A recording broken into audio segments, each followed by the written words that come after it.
महाभारत काल में पांचों पांडवों के मन में कलयुग के बारे में जानने की जिज्ञासा थी।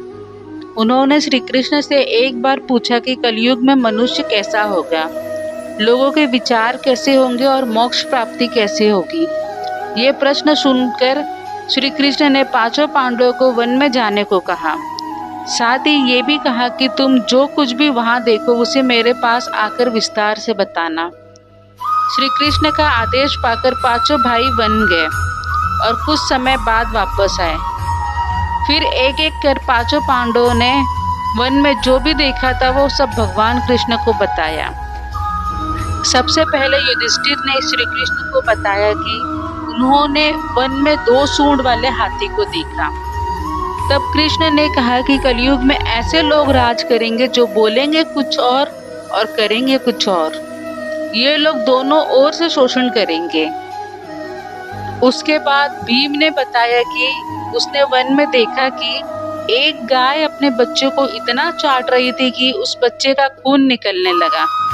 तब श्री कृष्ण ने इसका अर्थ बताया। श्री कृष्ण ने बताया कि कलयुग का मनुष्य अपने बच्चों से इतना आसक्त होगा कि ऐसी ममता के कारण बच्चों का विकास ही रुक जाएगा। यदि किसी का पुत्र साधु बना तो सब उसके दर्शन करेंगे, परंतु यदि स्वयं का पुत्र साधु बना तो माता पिता दुखी हो जाएंगे, रोएंगे कि मेरा पुत्र किस राह पर जा रहा है।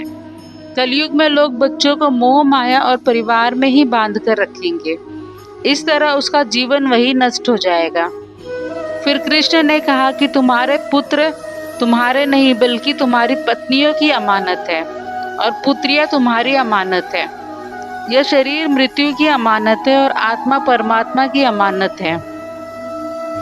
इसी तरह भीमसेन के बाद अर्जुन ने बताया कि उसने एक पक्षी को देखा जिसकी पंख पर वेद की ऋचाई लिखी हुई थी, परंतु वो एक मनुष्य का मांस खा रहा था।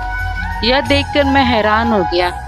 तब श्री कृष्ण ने बताया कि कलयुग में ऐसे लोग होंगे जिन्हें विद्वान कहा जाएगा, किंतु उनकी मंशा यही होगी कि किसकी जल्दी मृत्यु हो, जिससे उनकी संपत्ति को अपना बना लिया जाए। व्यक्ति का ओहदा चाहे कितना भी बड़ा क्यों ना हो, किंतु उसकी दृष्टि दूसरों की संपत्ति पर ही रहेगी। ऐसे लोग बहुत होंगे जो दूसरों के धन को छीनने को आतुर होंगे। वास्तविक संत तो कोई ही होगा। अर्जुन के बाद फिर नकुल ने श्री कृष्ण को वन के बारे में बताया। नकुल ने कहा कि मैंने देखा कि एक भारी चट्टान पर्वत से गिरी और बड़े से बड़े वृक्ष भी उसे रोक नहीं पाए, परंतु एक छोटे से पौधे से टकराकर वह चट्टान वहीं रुक गई।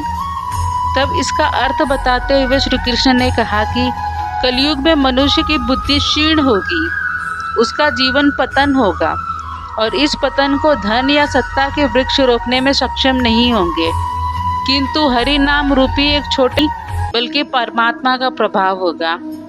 तो दोस्तों, ये है कलयुग के 5 कड़वे सत्य। आपको हमारी ये कहानी कैसी लगी कमेंट करके ज़रूर बताइएगा और चैनल पर नए हो तो आप चैनल को सब्सक्राइब कर लीजिएगा। Thank you.